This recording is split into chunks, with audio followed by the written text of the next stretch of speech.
So we got the regular investment model, the Timothy model, and then the TSP model. What's the difference between these three models, Shanna, and how do we kind of understand how they're maybe similar and how they're also different? Yep.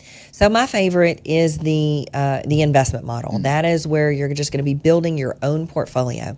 It really encourages you. It gives you enough information about the different companies that are on our buy list, so that you can really have a concrete idea of what you're invested in.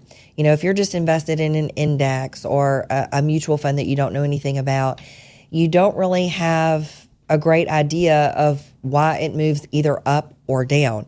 When you invest in individual companies, you're really getting an idea of what you're invested in. So you can know how long the company's been in business. You can know who is managing the company. You can know what kind of profit they're making, what kind of cash they have. You can listen to the shareholder press conferences or conference calls once a quarter. You can hear from management about what's going on with the company. You can read news that relates to the company. So it really helps you understand what you have, and it's not just some arbitrary thing. And now it does involve a little bit more hands-on experience.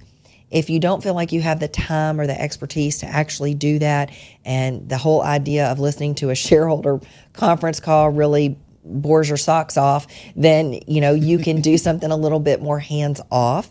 You can use a trusted company like the Timothy Plan. They're a mutual fund company, the pioneer with biblically responsible investing.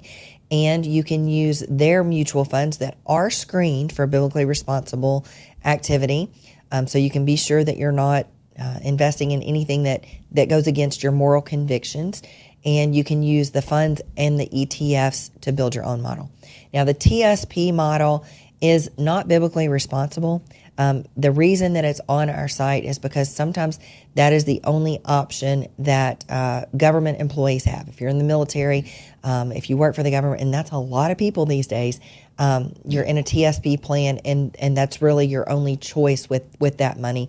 So we give you some practical asset allocation guidance, but you do have to know that is not a biblically responsible. And it's not for everybody. It's only for people who participate in the TSP plan. Mm-hmm. So kind of the next question, Shanna, how do we pick the right one for our specific financial situation? I know they're kind of split off of based on age. How do we know what we should consider? Is it just age, or are there other factors we should consider too?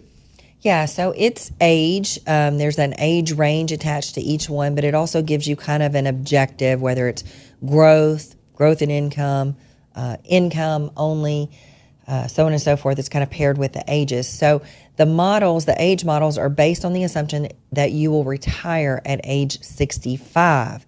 So let's say that you're 45, but you plan to retire at 50. Well, though you're not in the age model of 65 to 75, you may want to look at that 65 to 75 model because you're closer to retirement. So risk is also another consideration. You should really kind of know your own risk tolerance, whether you can handle a lot of volatility in your portfolio or not a lot of volatility in your portfolio. If you can't handle a lot of volatility, you may want to look at one of the older age models.